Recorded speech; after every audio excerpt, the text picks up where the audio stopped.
quedado? Esperen un cachito. Por acá. Ya habíamos visto las proyecciones de Howard, ¿verdad, chicos? Si mal no recuerdo. No, esto ya hemos visto con... no, este es el grupo 310. Así, ayer hemos visto todo esto. Hemos visto la importancia de los azúcares 6-fosfato.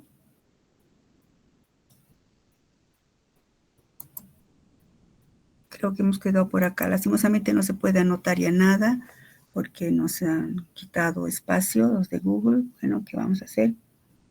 Vamos a resolver eso toda la universidad después. Bueno, entonces, vamos a empezar por acá. No, rapidito por acá. Aquí. Entonces, vamos a ver, ya hemos visto esto. Chicos, una pregunta, por favor, si pueden responderme. Esto ya hemos visto, ¿verdad? Que los centros de reactividad de los monosacáridos, estamos viendo sus reacciones químicas, que el grupo carbonilo se puede oxidar y reducir fácilmente, y el grupo hidroxilo, perdón, los grupos hidroxilo forman ésteres cuando reaccionan con un ácido y forman éteres o glicósidos cuando reaccionan entre otro grupo oxidrilo. Entonces, dentro de este tipo de reacciones, vamos a ver la esterificación, que se forma fácilmente cuando un alcohol reacciona con un anhídrido o con un ácido, dando lugar así a estas importantes moléculas, los fosfatos de ésteres o fosfoésteres de azúcares y los difosfatos de ésteres de nucleósidos. Sáquenme de una duda, chicos, si pueden responderme. Esto ya hemos visto, ¿verdad? ¿Estamos repasando o todavía no hemos visto? Disculpen, no pude anotar, no permite anotar nada aquí ya. Hola. Hola, chicos. Esto ya hemos visto, ¿verdad? Sí, doctora. Sí, ¿verdad? Ya, bueno, entonces rápido pasamos. Los fosfatos de gracias por responder. Los fosfatos de ésteres de azúcar, entonces tenemos a un grupo importantísimo, los azúcares 6-fosfato. Estos azúcares 6-fosfato se forman a partir de la glucosa, que estaría, digamos, estamos hablando a nivel celular. La glucosa que reacciona con el ATP en presencia de esta enzima llamada glucosinasa. Las enzimas sinasas son las que catalizan siempre la transferencia de grupos fosforilo a la estructura de las moléculas. Entonces, lo que se asume es que la glucosinasa, esta enzima, facilita que este grupo oxidrilo del carbono 6 y del carbono 6 y no de otro, pues ataque nucleofílicamente al fosfato más externo. Al hacerlo se rompe este enlace, queda incluido el grupo fosfato y nos quedaría el ADP. Algo que nos llama la atención es que siempre vamos a escribir el ATP y todos los grupos fosfatos siempre con carga negativa. Es decir, estarían ionizados en el pH fisiológico, ¿no? Siempre se escribe así. Entonces, esta es la estructura de la famosa molécula glucosa 6-fosfato. Específicamente, y en este caso sería beta, esto está arriba de glucosa 6-fosfato. Su fórmula desarrollada sería esta, en la que recuerdan que habíamos dicho que este oxígeno es el que estaría derivando del oxidrilo número 6, del carbono número 6, y la forma desarrollada del grupo fosfato. ¿Por qué hacemos esto de ionizando siempre? Les he puesto esto para recordar. El grupo fosfato, los grupos oxidrilo, grupos ionizables, tienen valores de pK diferentes. Por ejemplo, este grupo oxidrilo tiene un pK entre 1 y 2, que es el pK, es el logaritmo negativo de la constante de disociación, ¿no? Ácida. Entonces, este oxidrilo tiene un pK de 1, 2. Entonces, a un pH de 1, digamos, aquí directamente nos vamos aquí. El pH fisiológico, ¿recuerdan? Es entre 6, 5 y 8. El pH fisiológico es entre 6, 5 y 8. Entonces, si el pK de este oxidrilo está entre 1 y 2, 6.5 a 8, ese intervalo siempre es más alcalino que 1 o 2. Y entonces, este va a estar ionizado. Posteriormente, este otro se ionizará y con un pK de 6 a 7, en consecuencia, estos grupos siempre van a estar ionizados a pH fisiológico. pH fisiológico, repito, está entre 6, 5 y 8. Con estos valores de pK, estos grupos es esperar que siempre estén ionizados. Repito, A pH fisiológico, estos grupos siempre van a estar ionizados. A un pH por encima del pK, siempre tiende a ionizarse, ¿no? Cede sus protones. Entonces, los importantes azúcares fosfato. No solo existe la glucosa 6-fosfato que acabamos de ver, que resumiendo sería así: la glucosa más ATP por acción de la glucosinasa nos da la glucosa 6-fosfato. También existe como importante azúcar, éster de azúcar fosfato, la glucosa 1-fosfato. Pero la glucosa 1-fosfato no se sintetiza de esta manera. Se sintetiza de otra manera, que vale la pena ya citarla, que vamos a ver cuando veamos polisacáridos.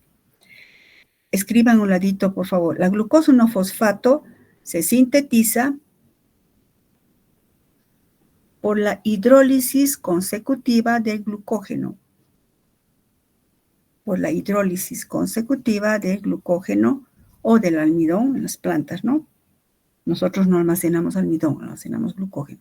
Entonces, repito, la glucosa 1-fosfato se sintetiza por la hidrólisis consecutiva del glucógeno en la célula animal o del almidón en la célula vegetal por acción, vamos a hablar de glucógeno, de una enzima denominada fosforilasa del glucógeno. Vamos a hablar de esto más adelante. La fosforilasa del glucógeno va rompiendo los enlaces del glucógeno y genera de esa manera glucosa 1-fosfato. O sea, no sigue este camino, tiene este otro camino la glucosa 1-fosfato. ¿Qué importancia tienen los fosfatos de ésteres de azúcares? Representan la forma metabólicamente activa de los azúcares. Es decir que, repito, escriban esto, para que un monosacárido ingrese en las rutas metabólicas, debe estar previamente fosforilado. Debe estar previamente fosforilado. Para que ingrese en las rutas metabólicas debe estar previamente fosforilado.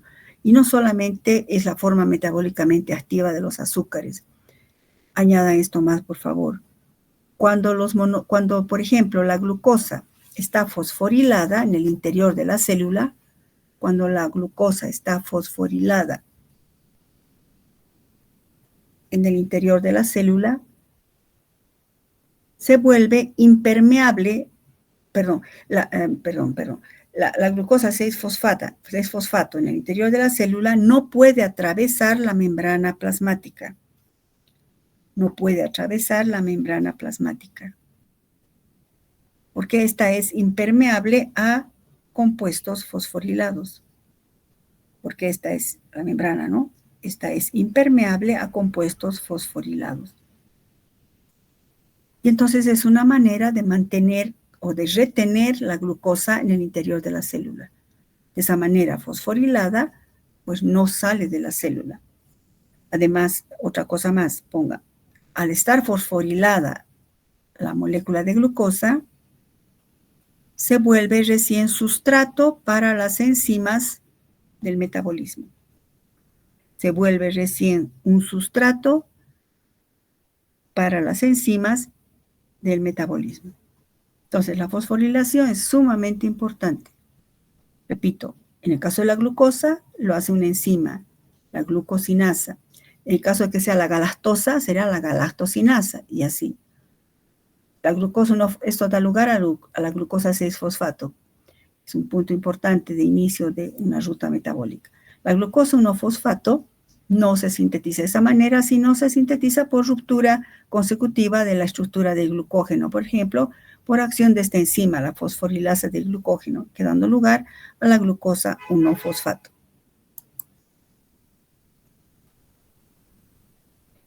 Veamos ahora, difosfatos de ésteres de nucleósidos. Perdón, un cachito. Sí. Difosfatos de ésteres de nucleósidos. Hemos dicho entonces, ya hemos visto.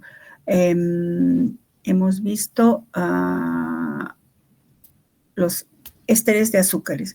Vamos a pasar a ver difosfatos de ésteres de nucleósidos, llamados también NDP azúcares, que quiere decir N de nucleósidos, fíjense en mi cursor, nucleósidos difosfato. Estos nucleósidos difosfatos se forman a partir de los azúcares 1-fosfato.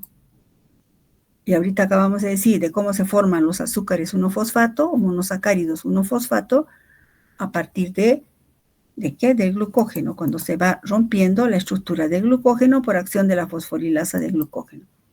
Bueno, entonces, a partir de los azúcares 1-fosfato, se forman los difosfatos de ésteres de nucleósidos, o NDP azúcares, si está claro. Nucleósidos difosfato. ¿Qué quiere decir esto de nucleósidos? Es decir, que el azúcar va a estar unido a una base nitrogenada. Todavía no hemos visto eso, pero bueno, lo vamos a dejar así para que no complicarles, chicos. Entonces, a partir de los azúcares 1-fosfato, por ejemplo, esta sería la glucosa 1-fosfato, ¿qué sucede? Por acción de una enzima denominada transferasa, escriban por favor eso, la glucosa 1-fosfato, por acción de la enzima transferasa, a nivel del grupo fosfato, fíjense mi cursor, a nivel del grupo fosfato, hace un ataque nucleofílico al fosfato más interno. Hace un ataque nucleofílico al fosfato más interno.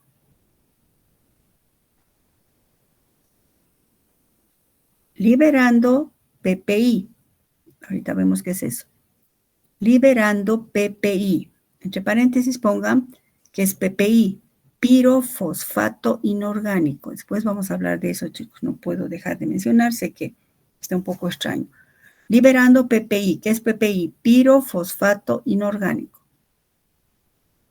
Y formando como producto la UDP, por ejemplo, UDP glucosa. Perdón, chicos, a ver. Esto debía haberlo escrito, lástima que no me deja escribir ya nada. Nos han bloqueado en Google. Bueno, entonces, a ver, ¿qué estamos? Los difosfatos de ésteres de nucleósidos o NDP azúcares se sintetizan ¿cómo? A partir de la glucosa 1-fosfato. Hemos dicho que la glucosa 1-fosfato se sintetiza a partir del glucógeno, por una enzima, la fosforilasa del glucógeno. Bueno, a partir de la glucosa 1-fosfato, ¿qué cosa interviene? Glucosa 1-fosfato más UTP. UTP significa uridín trifosfato. Este es un nucleótido. Uridín trifosfato. ¿Recuerdan del ATP que hemos visto era adenosín trifosfato? Pues este es el uridín trifosfato. En particular, este nucleótido participa. Uridín, ¿por qué? Por el uracilo, ¿no? Uridín trifosfato. Y gracias a la transferasa, a una enzima denominada transferasa, el grupo fosfato realiza un ataque nucleofílico al fosfato más interno, liberando pirofosfato inorgánico. Y se forma la UDP glucosa.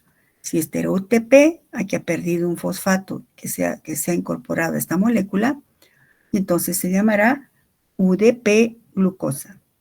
Fíjense que este fosfato ataca a este fosfato más interno. Y fíjense en mi cursor, todo esto se libera. Fíjense en mi cursor, todo esto correspondería al pirofosfato. Y entonces toda esta parte de la molécula del nucleótido del UTP queda unida a la glucosa. Y forma un, fíjense, difosfato, fíjense en mi cursor, de éster de nucleósido. ¿Qué sería este? Denominado UDP glucosa. Entonces estamos viendo las reacciones que dan lugar los monosacáridos, pero in vivo en una célula. Entonces, una de esas reacciones importantes es la formación de estos, fíjense en mi cursor, difosfatos, este sería un éster que se ha unido acá, de ésteres de, aquí perdón, este es el 1, ¿no? Difosfatos de ésteres de nucleósidos. Esta zona se denomina nucleósido. Y se denomina, esta sería la estructura de la UDP glucosa. Aquí, mucho cuidado, esto está unido al carbono 1.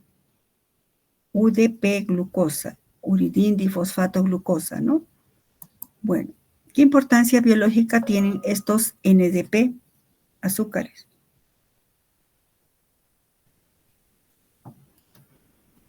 Importancia biológica. Hemos dicho de los ésteres de nucleósidos, la importancia era que es la forma metabólicamente activa. No pueden ingresar a ninguna ruta si es que no están fosforiladas.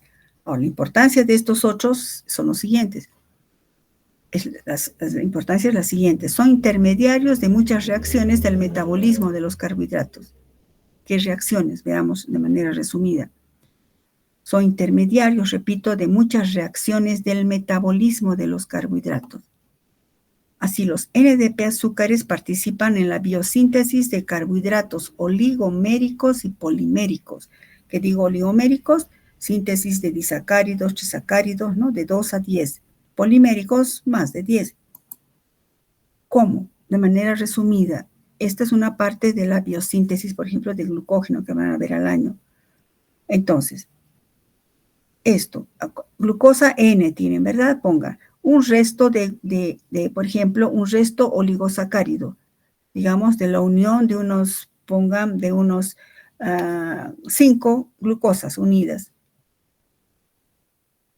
Glucosa N significa unión de 5 glucosas consecutivas, ¿no? Si se fijan acá, la glucosa N ahora está como glucosa N más 1. ¿Qué significa esto? ¿Cómo interpretamos esto? Que había, por ejemplo, 5 moléculas de glucosa unidas, una cadenita de 5, y ahora hay una cadenita de 6. Luego habla de 7, de 8, de 9, de 10, y así a eso se refiere biosíntesis de carbohidratos oligoméricos y poliméricos. Bueno, eso nada más como para entender qué es esto. ¿Y cómo sucede? De cómo a este resto de glucosa, por ejemplo, que fuera de 5 glucosas unidas como cadenita, 5 glucosas.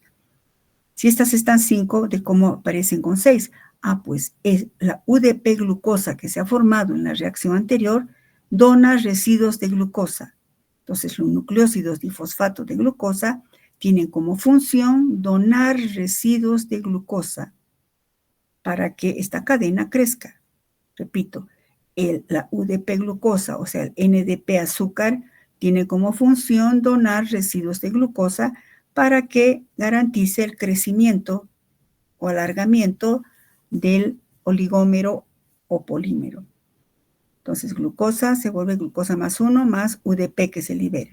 Si esta glucosa más 1 hacemos reaccionar con otro UDP glucosa, tendremos glucosa más 2, glucosa más 3 y así va creciendo. ¿Está claro? Lo que aquí quiero que quede claro es que los NDP azúcares, ¿cómo se forman los NDP azúcares? Los NDP azúcares o difosfatos de ésteres de nucleósidos, no quiero que aprendan de memoria a qué se refiere. Fíjense, este es un NDP azúcar. Difosfato, son 2, ¿no? Difosfato de, difosfato de un nucleósido unido a un azúcar. Difosfato de éster de nucleósido. Bueno, estos difosfatos de éster de nucleósido que dan lugar a, que denominados, por ejemplo, UDP glucosa, esta UDP glucosa tiene como función, al unirse a la UDP glucosa es como si se activara para que pueda donar esta glucosa a otra cadena en crecimiento. Y entonces se van sintetizando oligómeros o carbohidratos oligoméricos o poliméricos. Otra importancia, interconversión isomérica de galactosa y glucosa.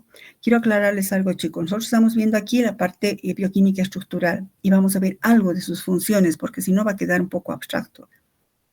Estamos viendo las reacciones químicas de los monosacáridos. Entre las reacciones químicas de los monosacáridos, pues la formación de ésteres de fosfato ya hemos visto. Ahora estamos viendo los NDP azúcares.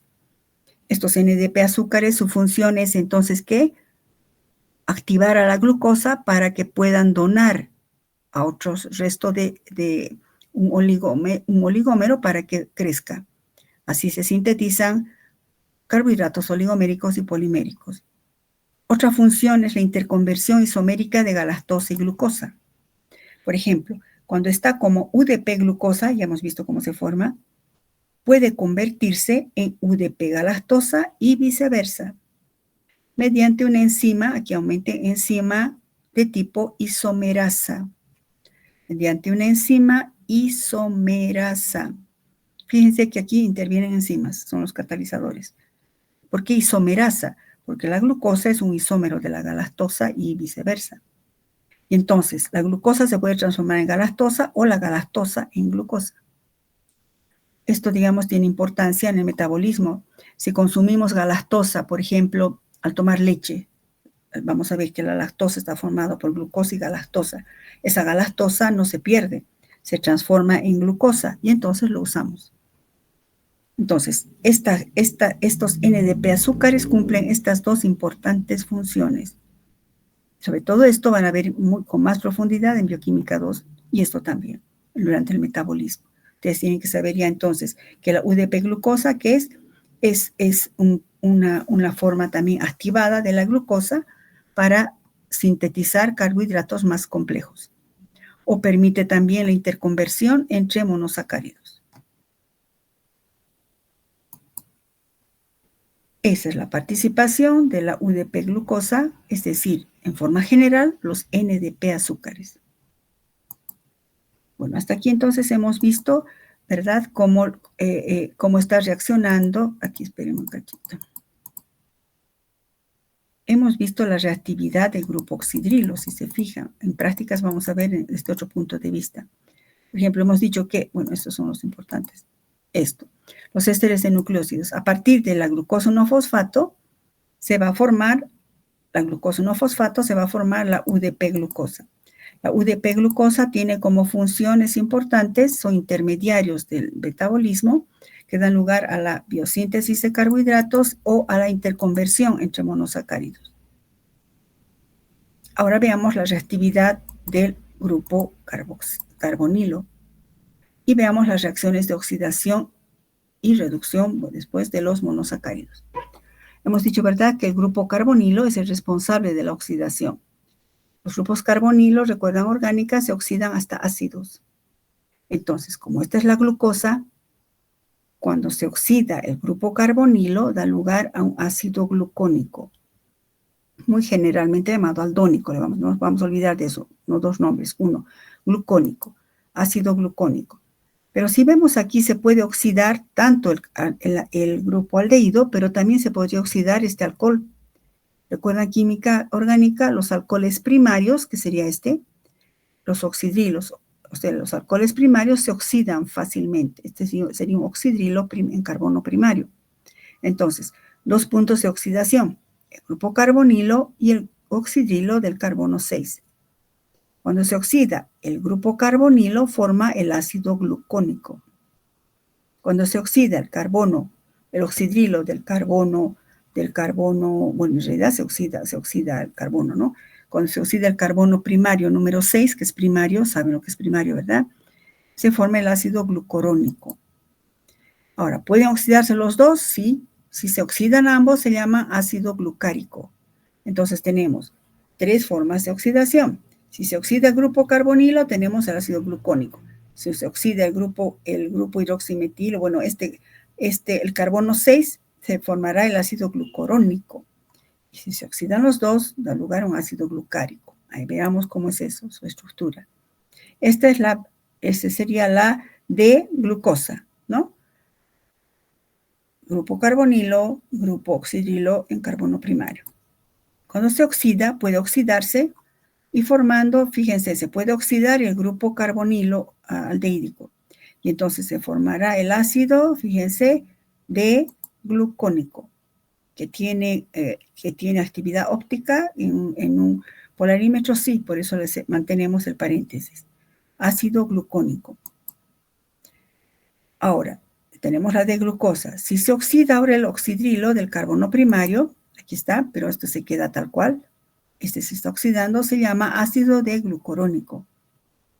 Ahora, si se han oxidado los dos, fíjense, estos dos, el carbonilo y el oxidrilo primario, se llama ácido glucárico. Entonces tenemos glucónico, glucurónico y glucárico. Ahora, estas formas de oxidación sí tienen importancia, no vamos a ponernos a hablar de eso, sobre todo para transportar ciertos metabolitos que se transforman en el hígado, se eliminan como glucoronato de bilirrubina o glucoronato de algún metabolito de un medicamento, etc. A su vez, la oxidación de estos derivados de ácidos con enzimas da lugar a diversos productos específicos, como por ejemplo las lactonas. Ustedes van a ver al año en el ciclo de las pentosas, por ejemplo, las lactonas. Y recuerdan química orgánica. Por ejemplo, tenemos aquí el ácido glucónico. ¿Recuerdan que era el ácido glucónico cuando se oxidaba el grupo carbonilo, aldehídico? Entonces, yo tengo el ácido glucónico. Fíjense, lo estoy colocando así, con cierto objetivo. Como está el ácido glucónico así, este grupo oxidrilo, ¿recuerdan? Cuando se forma una lactona es un éster cíclico que se forma cuando, mediante una reacción intramolecular en la que el oxidrilo hace un ataque nucleofílico al grupo carboxilo. Repito, escriban por favor. El ácido glucónico da lugar a la síntesis de lactonas, de una lactona mejor. El ácido glucónico da lugar a la síntesis, pueden escribir por aquí esto, da lugar a la síntesis de una lactona, que se forma por la reacción intramolecular,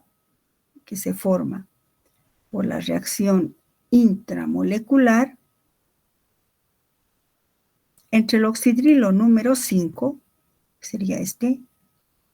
Fíjense, este es mi cursor, fíjense, 1, 2, 3, 4, 5, es el oxidrilo del carbono 5, que se forma por la reacción intramolecular, repito, del oxidrilo número 5, que hace un ataque nucleofílico al carboxilo.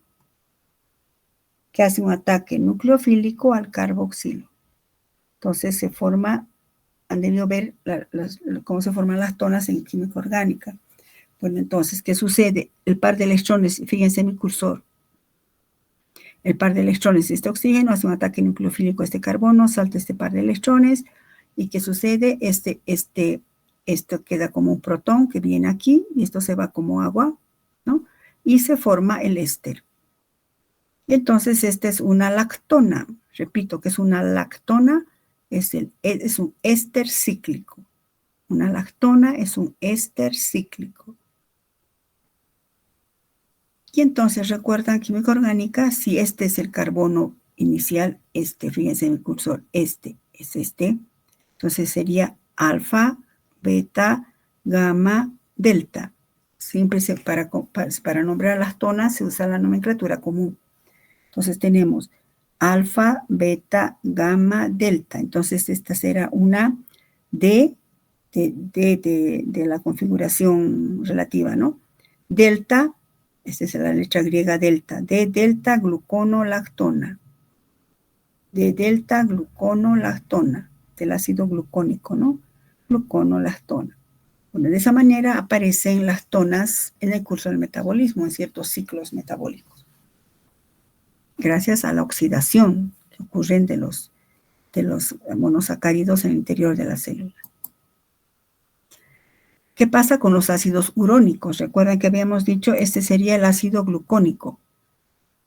Cuando se oxida el carbono 6, se llama glucorónico. ¿Qué pasa con los ácidos glucorónicos o urónicos? Son componentes importantes de determinados polisacáridos naturales. Por ejemplo, esta es la estructura de un ácido glucorónico. Si nos fijamos aquí, bueno, es puesto acá. En este caso, ¿qué es un ácido glucorónico? Cuando se ha oxidado el carbono número 6, que está como carboxilo.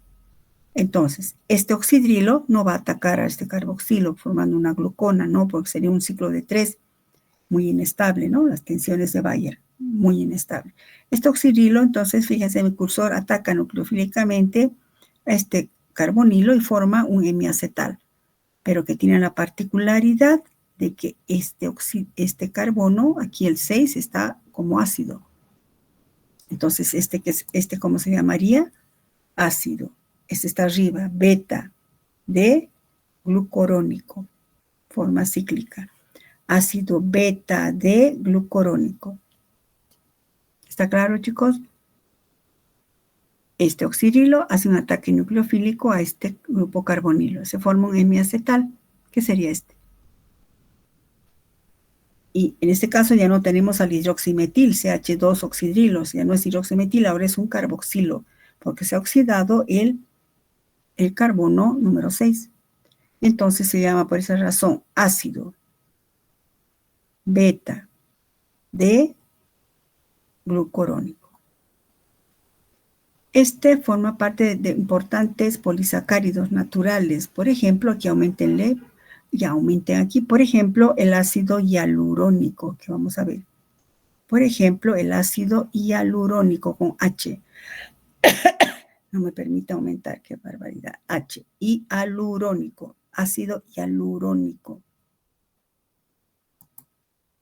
Bueno, entonces hemos visto reacciones de oxidación. En la reacción de oxidación se puede oxidar el grupo carbonilo dando ácidos glucónicos. El grupo oxidrilo del carbono 6 dando lugar a ácidos glucurónicos. O se pueden oxidar los dos dando lugar a los ácidos glucáricos. A su vez, estas formas de oxidación dan lugar a ciertas lactonas o ácidos urónicos que luego tienen importancia en otras estructuras. Hemos dicho que el grupo carbonilo también puede oxidarse y reducirse fácilmente. Entonces veamos reacciones de reducción de los monosacáridos. Por reducción, cuando se reduce el grupo carbonilo, se forman los alditoles. Estos serían compuestos polihidroxilados. Este ya no sería un aldehído, sería un oxidrilo. Entonces la reducción da lugar a los alditoles. ¿Qué enzimas catalizan esto? Enzimas deshidrogenasas. Pues vamos a ver eso, chicos. Deshidrogenasas. Y eso se aumenten acá, no podemos dejar de nombrar. La reducción se lleva a cabo, aquí lo pueden aumentar eso, gracias a la acción de enzimas deshidrogenasas. Gracias a la acción de enzimas deshidrogenasas. Estas enzimas utilizan como cofactores, ahorita nos podemos profundizar eso, utilizan como cofactores NADH más H, así como está, que significa, aquí ya escriban chicos, nicotinamida, esta N significa nicotinamida, la A, adenín y la D, dinucleótido. Y este hidrógeno más hidrógeno significa reducido.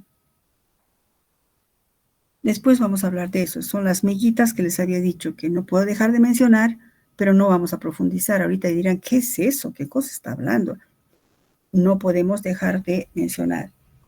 O también el mismo nicotinamida dinucleótido fosfato reducido. Estas moléculas, chicos, enciérrenlo así, pónganle una flechita. Son los principales reductores a nivel celular. Son moléculas o cofactores, esenciales o son cofactores o moléculas, son los principales reductores. Y entonces, ¿la glucosa se puede reducir? Sí, pero tienen que intervenir enzimas deshidrogenasas con estos cofactores que son los que le van a dar los electrones para que este grupo aldehído forme un alcohol. Por ejemplo, llamados el grupo alditoles. En general se llama alditoles. Por ejemplo, ¿qué sería esto? Este es el glicerol. Por favor, le pone aquí sus rayitas, una rayita, no es así suelto, aquí nomás, donde está mi cursor, por favor. Aquí también póngale sus rayitas de unión, sus enlaces, donde está mi cursor. Aquí, y aquí, lo mismo acá, por favor, y lo mismo acá. Entonces, ¿qué es esto? El glicerol. Aquí al ladito pongan de dónde ha aparecido el glicerol. Ah, perdón, ¿alguien quiere decir algo, chicos? Hola, no escucho. Hola. Bueno, aquí escriban aquí, por favor, chicos. Este es el glicerol, pero aquí pongan gliceraldehído. El gliceraldehído y una flechita. Se ha reducido hasta glicerol. Gliceraldehído. Aquí. El gliceraldehído se ha reducido a glicerol. ¿Esto qué es? Este es el ribitol. ¿De dónde ha venido? Y aquí sí pongan la ribosa, que se ha reducido, una flechita, a ribitol. La ribosa se reduce a ribitol. Este es el glucitol, fíjense, o sorbitol también se llama el glucitol. ¿De dónde ha derivado? De la glucosa. Entonces pongan aquí glucosa, glucosa y una flechita. Se ha reducido a glucitol. Glucosa se reduce a glucitol. Y este es el galactitol. Entonces pongan aquí, escriban galactosa, galactosa, que se reduce a galactitol. Bueno, son estructuras, ¿no, chicos? Bueno, entonces, fíjense que las formas reducidas son el glicerol, este es famoso porque forma parte del metabolismo de los lípidos. El ribitol, bueno, también tiene otras funciones y todos tienen funciones en el metabolismo, no vamos a meternos a eso ahorita. Entonces, repito, el glicerol deriva de la reducción del gliceraldehído. El ribitol, de la reducción de la ribosa. ¿Reducción de quién? De su primer grupo, ¿no? El carbonilo. Glucitol deriva de la reducción de la glucosa. Y el galactitol, que deriva de la reducción de la galactosa. Entonces, son formas reducidas de los monosacáridos por acciones de reacciones de tipo de reducción, por acción de enzimas deshidrogenasas en las que estos son los factores de reducción. Cuando hablo de reducción, siempre se habla, ¿verdad? La reducción significa que ganan electrones, ¿verdad? Por eso estos son donantes de electrones. Estos son los principales reductores, es decir, son donantes de electrones. Las reacciones de oxidorreducción vamos a repasar muy bien en prácticas también, chicos, de oxidación y reducción. Bueno, no quiero dejar pasar esto, que ustedes ya sepan que el NAD y NADPH, ¿de dónde salen? Todavía no, pero son excelentes reductores, es decir, son donantes de electrones, que ocasionan que este grupo aldehído, del gliceraldehído, ahora se transforma en oxidrilo, que el grupo aldehído de la ribosa ahora se ha reducido a un alcohol y ahora es el ribitol y así. Bueno, eso en cuanto a oxidación y reducción de los monosacáridos. Seguimos en monosacáridos. Existen también, es importante mencionar que existen derivados de los monosacáridos y que son componentes muy importantes de muchos polisacáridos naturales, como vamos a ver más adelante. Derivados. Entre ellos tenemos los aminoazúcares. El aminoazúcar está indicándome la presencia de un grupo amino. Por ejemplo, esta estructura, así como la vemos, es de la glucosa. Si nos fijamos, ¿por qué es beta? El oxidrilo del carbono nanomérico está arriba. Beta, esto me indica la configuración relativa. Beta de glucosamina. ¿Por qué? Porque en posición 2 se ha sustituido el grupo oxidrilo por un amino y se llama glucosamina. Esta es la abreviación, vamos a ver más adelante de dónde sale esto, que ya estoy adelantando. Se abrevia así porque es largo su nombre, ¿no? Glucosamina, GLCM, ya bueno.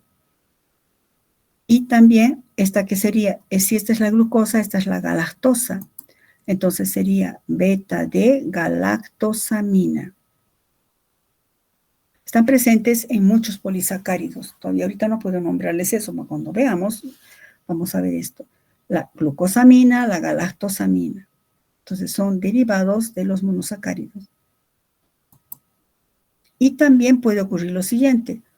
Este grupo amino puede sufrir una acilación o acetilación en este caso. ¿Cómo va a ocurrir la acetilación? La acetilación, ustedes reconocen la acetilación, tendría que reaccionar con un ácido de tipo ácido acético. Este hace un ataque nucleofílico al ácido acético y se forma una amida. Y por eso se llama esta estructura. Ahora, fíjense, saliendo del nitrógeno está la N-acetil beta de glucosamina. N-acetil, este grupo acilo, en particular el grupo acetilo. Aquí una rayita, por favor. Aumenta. N-acetil beta de glucosamina. Está presente en otros polisacáridos naturales. Bueno, estos son derivados de los azúcares. Bueno, con eso acabamos los monosacáridos. Hemos visto la estereoquímica de los monosacáridos, hemos visto que son moléculas quirales, exceptuando el derivado cetónico, que es la dihidroxiacetona, ese no es quiral, pues todos son quirales. Hemos visto que pueden dar lugar porque se forman anómeros, ¿verdad? Al formarse hemiacetales, se forman anómeros alfa y beta. Estos anómeros alfa y beta dan lugar a otros compuestos, generan nuevos centros de asimetría y aparece el fenómeno de la mutarrotación en la que el anómero alfa se transforma en beta y así sucesivamente en forma equilibrada en solución. Luego hemos visto las reacciones químicas, hemos visto que se forman los azúcares fosfato y los NDP azúcares. Y luego hay derivados como los aminoazúcares que acabamos de ver o la formación de lactonas, etc. Eso sería en cuanto a los monosacáridos. Estamos viendo solo reacciones de trascendencia biológica. Los glucósidos. ¿Cómo surgen los glucósidos? Ya estamos entrando ahora a estudiar a los oligosacáridos. ¿Qué son los glucósidos? Cuando un monosacárido, este es un monosacárido, la beta-D-glucopiranosa, este monosacárido reaccionaría con otro compuesto que también tiene un oxidrilo, por ejemplo, un alcohol, in vitro, estoy hablando, ¿no? Y le ponemos el medio ácido, ¿qué va a pasar? El medio ácido cataliza aquí, esto se va como agua, y este hace un ataque nucleofílico aquí, y se forma esta estructura. Cuando dos alcoholes reaccionan, forman un éter. ¿Recuerdan? Un éter. Y en este caso, este se llamará, por ejemplo, metil beta de glucopiranósido.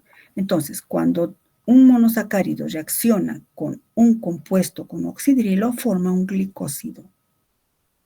Esto no nos interesa mucho ahorita. ¿Por qué? Porque lo que vamos a ver es que un monosacárido reaccione con otro monosacárido. Lo que aquí importa es que el enlace de este monosacárido con este otro grupo compuesto hidroxilado forma un enlace llamado O-glicosídico y se llama un glicósido. Surgen así los oligosacáridos, que hemos dicho que resultan de la unión de 2 a 10 monosacáridos mediante enlaces O-glicosídicos y da lugar a los oligo y los polisacáridos. Empecemos con los disacáridos. Los oligosacáridos más sencillos son los disacáridos y tienen tiene mayor importancia en cuanto a que hay mayor frecuencia en la naturaleza. Los disacáridos estarán formados por dos monómeros, es decir, si nos fijamos acá, esta sería, ¿qué sería? Esta molécula, ¿qué sería? Si es la glucosa, sería alfa de glucosa, se une con otro alfa de glucosa. ¿Y cómo se unen estos dos? Hay tantos oxidrilos, ¿verdad? Tantos oxidrilos que no es al azar. Esta unión también está condicionada por enzimas. Y entonces, fíjense, si este es el carbono 1, 2, 3, 4, 5, 6, y de este, recuerdan, si el oxígeno siempre se escribe en la parte superior derecha, entonces el que está al ladito siempre es el 1, entonces este es el 1. 1, 2, 3, 4, 5, 6. ¿Cómo ocurre? Que el oxidrilo del carbono 1 de un monosacárido reacciona con el oxidrilo del carbono 4 de otro monosacárido, o sea, dos oxidrilos. Reaccionan con pérdida de una molécula de agua y se forma el enlace O-glicosídico. Es la unión entre dos monosacáridos. ¿Cómo ocurre esto? Pues uno de estos pares de electrones hace un ataque nucleofílico a este carbono, se elimina agua y se forma el enlace O-glicosídico. Este es un disacárido ya y se denomina comúnmente maltosa. Vamos a ver a los más importantes. La maltosa. Entonces, la maltosa es un disacárido que resulta de la unión de dos moléculas de glucosa. Dos moléculas de glucosa unidas por enlace O-glicosídico o de oxígeno, ¿no? Glicosídico. Porque O, en algunos casos hay N Eso vamos a ver mucho después. Este es O-glicosídico. ¿Está claro? Entonces, un disacárido. ¿Cómo se forma? Por la unión de dos monómeros. Por ejemplo, si es una glucosa más otra glucosa, aquí sí la enzima, las enzimas correspondientes, por ejemplo, la maltosa, nosotros no sintetizamos maltosas en las plantas, siempre va a reaccionar el oxidrilo de uno de los monosacáridos con el oxidrilo del otro monosacárido. ¿Pero cuál de estos oxidrilos? Pues específicamente el 4. El 1 y el 4, por eso dice aquí 1, 4, reaccionan, este hace un ataque nucleofílico a este, se carga positivamente, dona un protón, se pierde agua, y entonces se forma un enlace O-glicosídico. Cuando dos glucosas se unen, pues forman la maltosa. Entonces, repito, estoy redundando, pero repito, la maltosa es un disacárido que resulta de la unión de dos moléculas de glucosa, unidas por enlace O-glicosídico. Este sería el nombre oficial, pero nunca van a escuchar, pásame la 4-O-alfa de glucopiranesil, 1,4-alfa, no, ¿verdad? La maltosa tiene nombres comunes, pero su nombre oficial deriva de lo siguiente. 4 dice, es como si esta molécula fuera la raíz. Entonces, la raíz, siempre se busca una raíz, ¿recuerdan? Química orgánica. 1, 2, 3, 4. 4O, aquí, perdón, 1, 2, 3, 4. 4O, que era, ¿recuerdan? Alfa. Alfa de glucopiranosil, es como el sustituyente, ¿no? Metil, etil, glucopiranosil, como está unido, 1, 4, alfa de glucopiranosa. Ese sería el nombre oficial. De aquí adelante vamos a llamarle maltosa. Este es un ejemplo nada más, vamos a ver más adelante. Entonces, existe un gran número de disacáridos en la naturaleza. En esta tablita he querido resumir, digamos, la estructura simplificada y presencia y funciones bioquímicas de los disacáridos más representativos en la naturaleza. Tenemos sacarosa, lactosa, maltosa, celobiosa, gentiobiosa, trealosa. Por ejemplo, sacarosa, su estructura simplificada. Ahorita vamos a ver de dónde viene. Estas serían abreviaciones que ahorita vamos a ver. GLC significa glucosa, alfa de glucosa, ¿no? Unidos por enlace 1,2 con una beta fructosa, donde está presente en muchos frutos, raíces, semillas, función fisiológica de la sacarosa, producto final de la fotosíntesis. Nosotros no sintetizamos sacarosa, ¿no? Lo usamos nosotros como fuente de energía. La lactosa está formado por, fíjense, beta-galactosa, unidas por enlace 1,4 a una glucosa, donde está presente en la leche, algunos vegetales, es importante fuente de energía. La maltosa, acabamos de ver ahorita, está formado por una alfa de glucosa con otra alfa de glucosa unidos por enlace alfa 1,4 y está presente en las plantas, derivados del almidón, en algunos, los animales, es un dímero del almidón y del glucógeno. Lo vamos a entender mejor después. Es un dímero del almidón y del glucógeno. La celobiosa formado por glucosa, beta de glucosa, unido por enlace alfa 1,4 a la glucosa, presente en las plantas, es un dímero de la celulosa. Y así la gentobiosa, que no es tan importante, la trealosa, que es el azúcar de los insectos, no nos interesa mucho. Vamos a ver sobre todo estos tres que son sumamente importantes. ¿De dónde viene GLC, FRU, GAL, GLC, GLC? Pues de esto, vamos a usar abreviaturas para identificar residuos glicosídicos. Para la glucosa, así como por ejemplo para el metilo se podría poner MET, para el etil, ET en algunos casos, ¿no? Bueno, para la glucosa será GLC, por si acaso, no es GLU, es GLC. Galactosa, GAL, manosa, MAN, fructosa, FRU, ribosa, RIB, silosa, SIL y así. La galactosamina que hemos visto, si la galactosa es GAL, entonces GAL-N será galactosamina. Si la glucosa es GLC, entonces GLCN será glucosamina.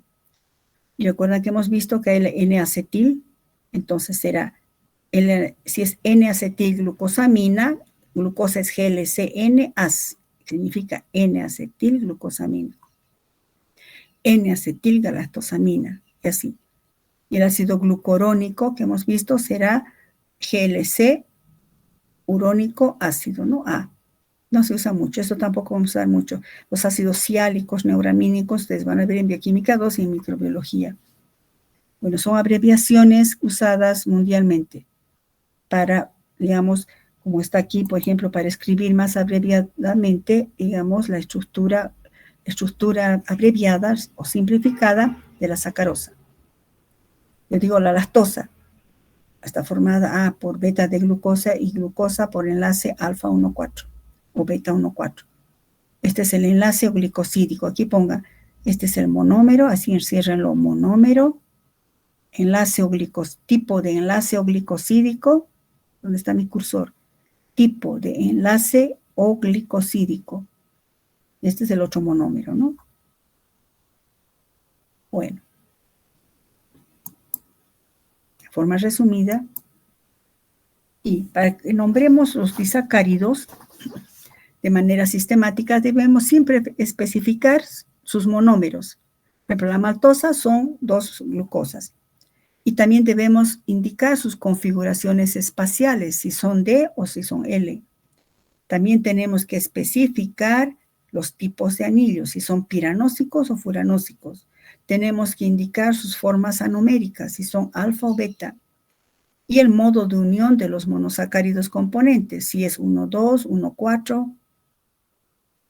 Por ejemplo, aquí, esto que dice, debemos especificar los monómeros constituyentes, su configuración anomérica, fíjense, alfa, beta, alfa. ¿Y qué cosa? La unión del enlace glicosídico. Mínimamente eso tenemos que especificar siempre. Modo de unión de los monosacáridos componentes. Ahora, ¿cómo se unen por lo general en la naturaleza? No es al azar, no es como sea que se unen, ¿no? Se unen de manera condicionada por enzimas. Y por eso es el orden del universo, ¿no? Un magnífico orden. En el enlace glicosídico interviene el carbono anomérico. Ya sabemos que este es el carbono anomérico, ¿recuerdan? Es el carbono que se forma por la formación del hemiacetal. Entonces, en el enlace glicosídico, interviene el carbono anomérico de un azúcar, de uno de estos, carbono anomérico. Pero en la mayor parte de los casos, el otro carbono anomérico está libre. En consecuencia, reconocemos 2 extremos en la molécula. Este extremo, que le llamamos extremo, este es el carbono anomérico de un azúcar y este es el carbono anomérico del otro azúcar. Y entonces le reconocemos a esto como el extremo reductor o carbono anomérico libre o carbono reductor. Carbono anomérico libre, ¿recuerdan?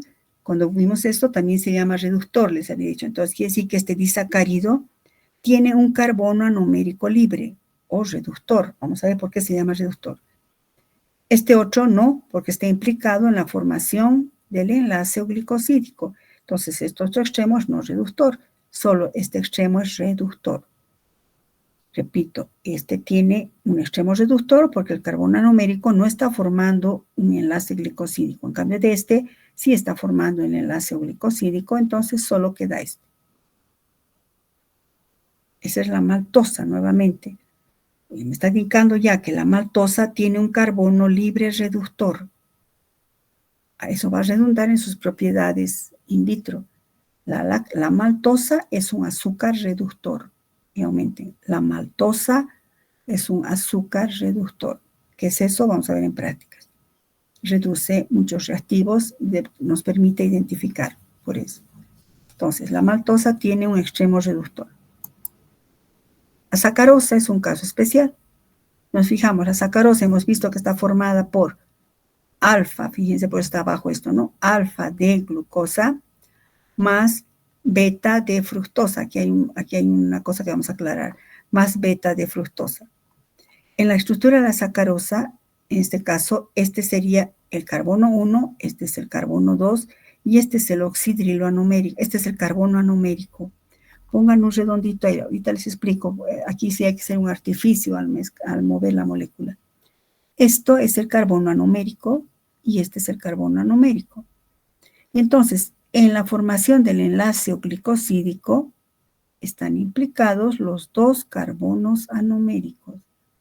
En la sacarosa, en la formación del enlace glicosídico están implicados los 2 carbonos anoméricos.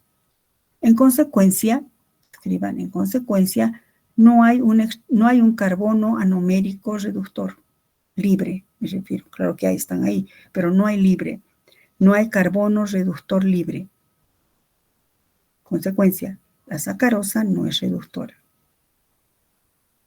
Repito, en la estructura de la sacarosa, los 2 carbonos anoméricos, tanto de la glucosa como de la fructosa, están implicados en la formación del enlace glicosídico. Tanto el carbono anomérico de la glucosa como el carbono anomérico de la fructosa, repito, están implicados en la formación del enlace glicosídico. Por tanto, no hay carbono anomérico libre. Por tanto, no hay carbono anomérico libre. Consecuencia, la sacarosa no es un azúcar reductor. Y ustedes dirán ahorita, ¿por qué ha escrito así? ¿Acaso no se pone a este lado siempre el carbono? Porque este es el 6. Nos ha dicho que por convención siempre este es el 1, el 2 a la derecha. En el caso de la sacarosa, en los libros, les he puesto esto sí a propósito, porque en los libros van a encontrar así. Y entonces van a decir, ¿cómo es esto? No lo entiendo. ¿Acaso no es este el 1? ¿Dónde está? ¿De dónde saca beta? Aquí yo no veo ningún oxidrilo arriba. Bueno, se escribe de esta manera porque asumen en los libros. ¿Por qué lo hacen? Porque, digamos, por la editorial, para no usar mucho espacio. Asume que el lector va a descifrar la situación. Pero ¿de dónde sale? Ahora vamos a ver. Esta es la beta de fructosa que conocemos, que hemos hecho, ¿verdad? En la anterior clase. Beta, fíjense, este es el carbono 1, el 2, porque la fructosa tiene un carbono carbonílico cetónico secundario, por eso aparece en el 2. Entonces, 1, 2, 3, 4, 5, 6, esto es lo que hemos visto. Pero aquí está diferente. Es como si esta molécula la hubieran volcado, ahorita vamos a ver. Fíjense, recordemos, dice, la fructosa es esta. Ataque nucleofílico del oxidrilo al carbono carbonílico, se forma el hemiacetal. Perdón, con carga positiva, viene aquí el hidrógeno y se forma este hemiacetal. Volcamos la molécula hacia la derecha porque se forma un ciclo de 1, 2, 3, 4, 5, incluido el oxígeno. Y entonces volcamos la molécula hacia la derecha, lo que hemos visto, y entonces este oxígeno es este, entonces este siempre va a ser el carbono 2, el que está unido al oxígeno. Y entonces tenemos el oxidrilo a la derecha, entonces va a ir abajo. Este grupo hidroximetil va a ir. Este grupo oxidrilo está a la izquierda, va a ir arriba. Este otro está a la derecha, va a ir abajo. Y como es esto a la D, este hidroximetil tiene que ir arriba. No hay nada del otro mundo, ya hemos visto esto.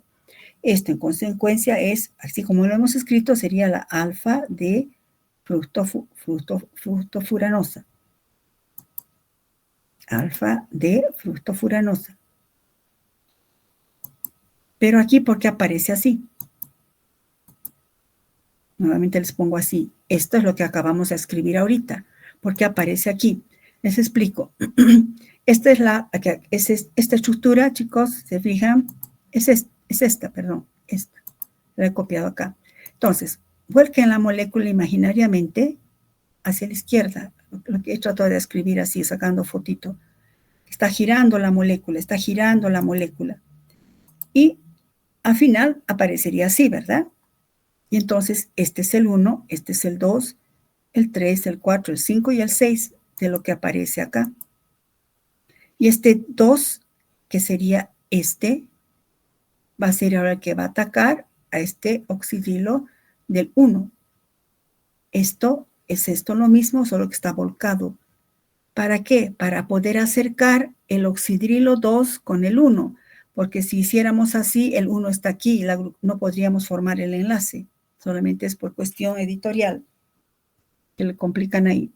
Entonces, lo hemos volcado la molécula y ahora esto es lo mismo de esto, solo que está volcada. Y ahora este oxidrilo del 2 reacciona con el oxidrilo del carbono 1. Oxidrilo del carbono 2 con el oxidrilo del carbono 1. Y entonces, si se fijan, esto es esto. Grupo hidroximetil, oxidrilo arriba, oxidrilo abajo, grupo hidroximetil y el oxígeno que ha reaccionado.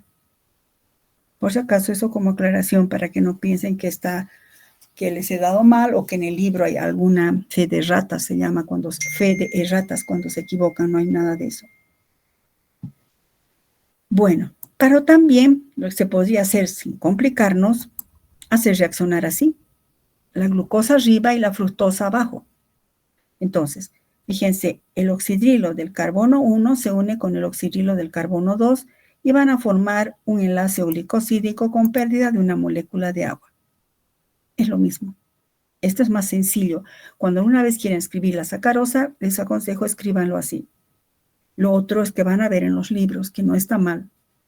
Asume que el lector tiene que avisparse para entender dónde ha pasado. Pero esta es la manera, digamos, más didáctica de escribir a la sacarosa. Que estamos viendo que el oxidrilo, este es el carbono anomérico. Este carbono anomérico está unido con este otro carbono anomérico formando un enlace glicosídico. Consecuencia, lo que les he dictado, no hay carbono anomérico libre. Entonces la sacarosa no es reductora. Practiquen escribir así. Otro disacárido, la celobiosa, que deriva, es el dímero de la celulosa, que también vamos a estudiar la celulosa. Entonces, ¿de qué está formado? Fíjense, si esto está arriba, entonces será beta. Beta de glucosa unida con otra beta de glucosa, que es la celobiosa, pero con unión 1, 2, 3, 4. Sería beta, unión beta, 1, 4. La celobiosa será reductora. Este carbono anomérico está ocupado formando el enlace glicosídico, pero este carbono anomérico está libre.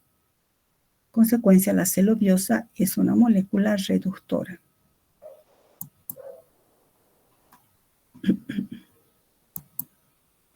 La lactosa. La lactosa está presente en la leche y está formado por, fíjense, beta, está arriba esto, ¿no? Beta de galactosa y en ese caso sería alfa, ¿no? Está abajo, alfa de glucosa.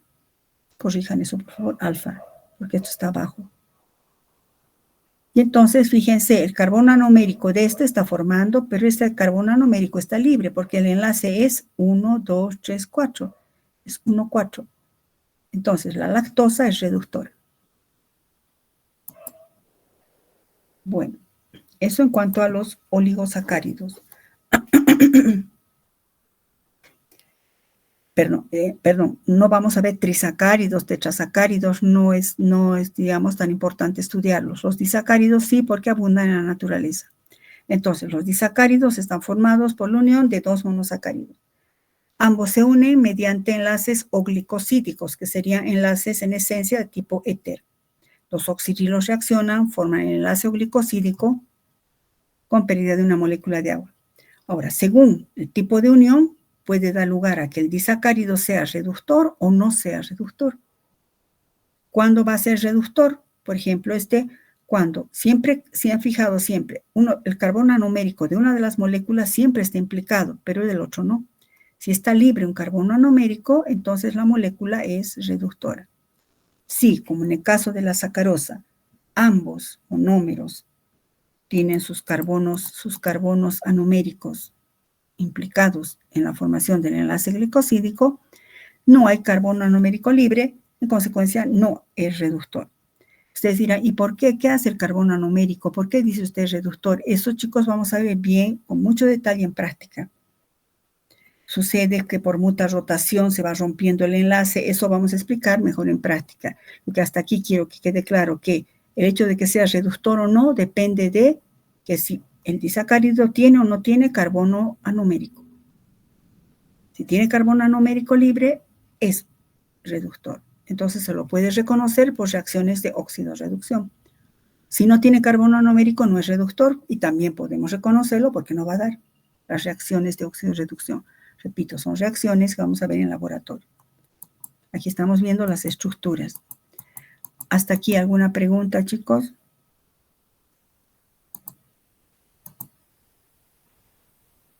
Practiquen las estructuras de estos compuestos. No voy a pedirles de memoria en el examen. Escriba la estructura de la maltosa. Eso no puede ser pregunta de examen. Eso es de memoria. Yo puedo decirles, si la maltosa, por ejemplo, a ver dónde está. La maltosa está formada por esto, alfa de glucosa más otra alfa de glucosa unidos por enlace alfa 1,4. Ahí sí ustedes pueden sí escribir. O la celobiosa o la sacarosa.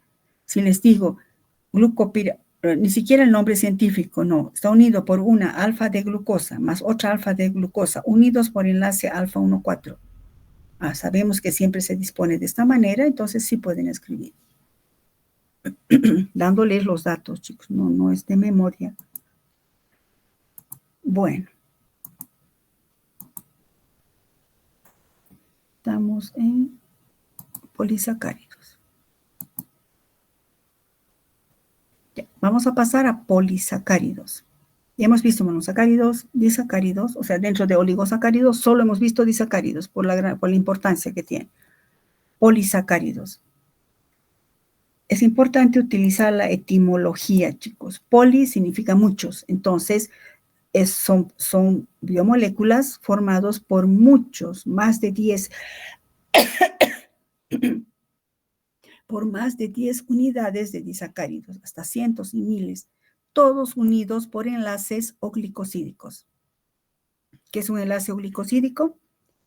Resulta de la unión de dos monosacáridos. En esencia, un enlace oglicosídico es un enlace éter. Ahora, 3 elementos estructurales que definen un polisacárido son: debemos siempre indicar la identidad de los monómeros glicosílicos que lo constituyen. ¿De qué tipo son? La naturaleza de los enlaces glicosídicos entre ellos serán alfa, beta, 1,2, 1,4, 1,6, vamos a ver. En algunos casos, la secuencia de los residuos glicosílicos también hay que nombrar, según de qué se trata el polisacárido. Ahora, existe una gran variedad de polisacáridos. ¿Cómo clasificamos los polisacáridos? Desde el punto de vista de su estructura y función, existen los homopolisacáridos, otra vez etimología. Homo significa igual, entonces son polisacáridos en los que todos los residuos glicosídicos son idénticos. Y hay también los heteropolisacáridos, es decir, el prefijo hetero significa diferente, son residuos glicosídicos diferentes. Dentro de los homopolisacáridos están los polisacáridos de reserva. ¿Quiénes? El famoso almidón, solo en las plantas, y el glucógeno o glicógeno, como quieran, solo en los animales y algunas bacterias, ¿no? Y tenemos los polisacáridos estructurales. Entre ellos vamos a ver a la celulosa y la quitina. Solo vamos a ver celulosa. La quitina está en los insectos, no nos interesa mucho. Homopolisacáridos, entonces, formados por residuos glicosídicos iguales. A su vez, dentro de los homopolisacáridos tenemos polisacáridos de reserva, los importantísimos glicógeno y almidón, y los estructurales, la celulosa en las plantas. Nosotros no tenemos polisacáridos estructurales, las plantas sí. Heteropolisacáridos. Dentro de los heteropolisacáridos hemos dicho que los residuos glicosílicos son diferentes. Los polisacáridos de las glicoproteínas, por ejemplo, son los que transportan información. Recuerdan que hemos visto en el capítulo 1 cuáles son las biomoléculas. Son polímeros. Algunos transportan información o llevan información y otros no. En los polisacáridos solo eran algunos polisacáridos, en especial los heteropolisacáridos transportan información. ¿Qué es eso? Ahorita no vamos a ver, pero no puedo dejar de mencionar. Entonces, los polisacáridos son dos grupos. Vamos a empezar con los homopolisacáridos y vamos a hablar primero de los polisacáridos de reserva. Entonces, homopolisacáridos, polisacáridos de reserva o de almacenamiento. Tenemos encabezando el almidón. El almidón solo está presente en las plantas y está formado por dos estructuras. El almidón en realidad son gránulos de almidón, van a ver ustedes en farmacognosia. Las plantas tienen en el interior de su citoplasma, acumulan el almidón o almacenan, mejor dicho, el almidón en forma de gránulos de almidón. Dentro de ese gránulo de almidón se reconocen dos estructuras, la amilosa y la amilopectina. Y el glucógeno, que se encuentra en las células animales y en las células microbianas. También se almacena en las células de quienes, repito, animales y microbios o bacterias. Se almacenan todos como gránulos citoplasmáticos. Esto en el citoplasma de la célula vegetal y esto en las células de los animales, vamos a ver sobre todo en el hígado y también los músculos. El almidón, empecemos con el almidón. El almidón hemos dicho que es una biomolécula, es un homopolisacárido que se acumula en las células vegetales en forma de gránulos citoplasmáticos. Tiene dos componentes estructurales, la amilosa y la amilopectina. Entonces, ¿qué es el almidón? El almidón es la reserva nutricional de las plantas. Las plantitas acumulan, por ejemplo, como hemos dicho que se genera por el ciclo biológico, el ciclo energético, diría, de la vida. El anhídrido carbónico más el agua, por acción de la energía solar, sintetiza un monosacárido. Luego ese monosacárido forma un disacárido, un trisacárido, un tetra, un polisacárido.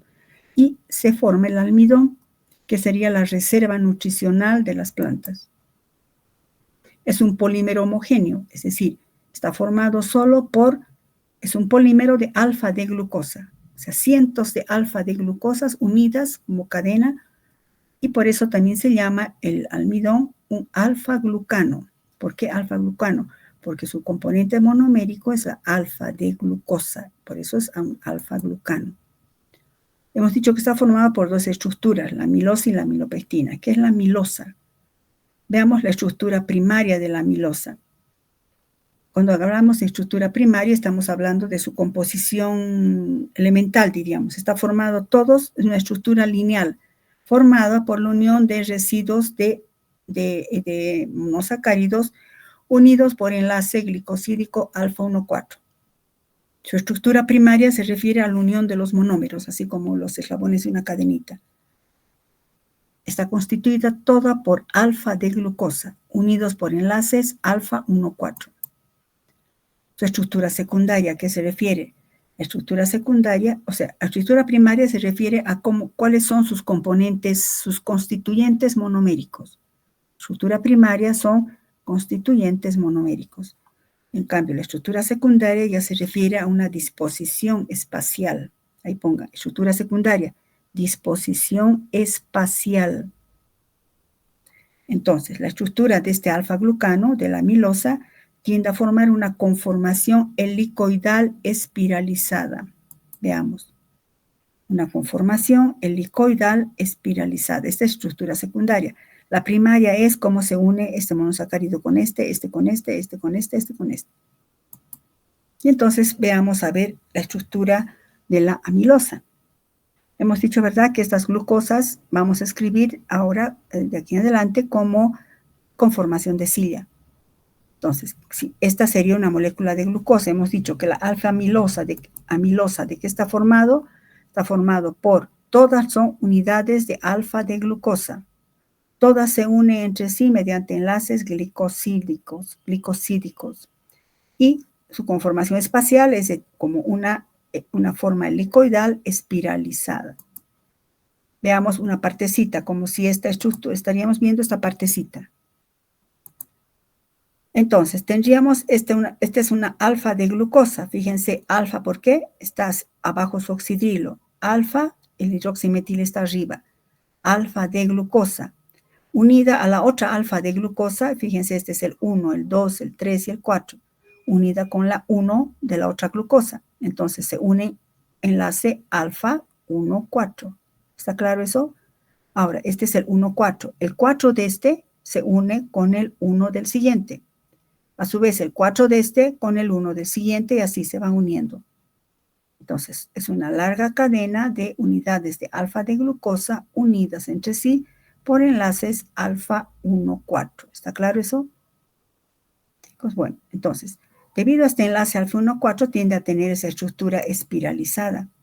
Es una polialfa 1,4 de glucosa. ¿Queda claro eso? Es una polialfa 1,4 de glucosa. Este sería el enlace alfa 1,4. Todos estos son enlaces alfa 1,4 y así continúa. ¿Qué vemos aquí? Este extremo, ¿verdad? Tiene un carbono anomérico libre. Entonces, la alfa-amilosa tiene un extremo reductor. Porque tiene un carbono, su carbono anomérico está libre. Si consideramos esta secuencia, chicos, viene aquí. El 4 de este se une con el 1 del siguiente. El 4 de este con el 1 del siguiente. Al final, la colita va a quedar un extremo que es no reductor. Entonces, la amilosa tiene un extremo reductor y un extremo no reductor de la larga cadena. Otra representación de la amilosa. Por ejemplo, fíjense, ¿qué es esto? Una alfa de glucosa unida con otra alfa de glucosa. Unión 1, 4. 1, 2, 3, 4. A su vez, este se va a unir con este otro y así y así. Si comenzamos por este lado, este sería el extremo reductor, que se une 1, 2, 3, 4 con el 1 de este. A su vez, el 4 de este con el 1 de este y el 4 de este con el 1 de este. Y entonces, esta configuración alfa permite que adquiera esta estructura secundaria en forma de hélice espiralizada, como una espiral, pero una hélice espiralizada. Esta es la estructura de la amilosa y esta estructura va a dar lugar a una prueba importante en laboratorio. La otra estructura, la amilopectina, es una estructura de cadena ramificada. La otra era lineal, sin ramificación, pero espiralizada. En este caso, esto es una estructura ramificada. ¿Por qué? Porque se observan enlaces 1,6, fíjense. Son enlaces 1,6. Chicos, vamos a quedar acá para no cortar y para poder relacionar mejor. Quedamos acá, entonces. Estamos quedando en el... Mejor vamos a... Perdón, cachito. No puedo escribir. Estamos quedando en la amilosa, ¿ya? Para retomar la siguiente clase. Estamos ya en el almidón. Vemos que el almidón, entonces, es un homopolisacárido. Está formado solo por moléculas de glucosa. No se olviden eso.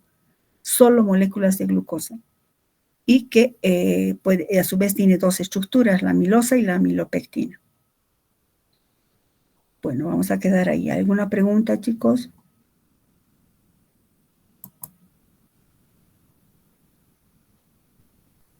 Si no hay pregunta, voy a parar esto.